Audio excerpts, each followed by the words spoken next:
Unlocking innovation through robotics education.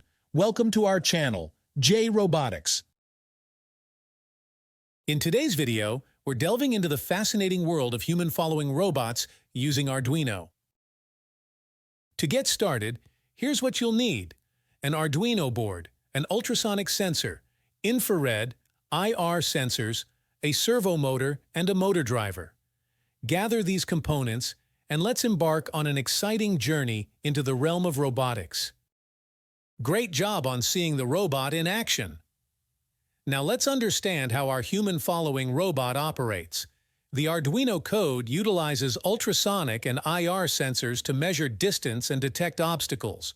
Based on these inputs, the robot intelligently moves forward, turns left or right, or stops, ensuring a safe and dynamic human-following experience. If you found this video helpful, don't forget to hit the like button, share it with your friends, and subscribe for more exciting projects. Thank you for watching, and I'll catch you in the next video. Happy tinkering!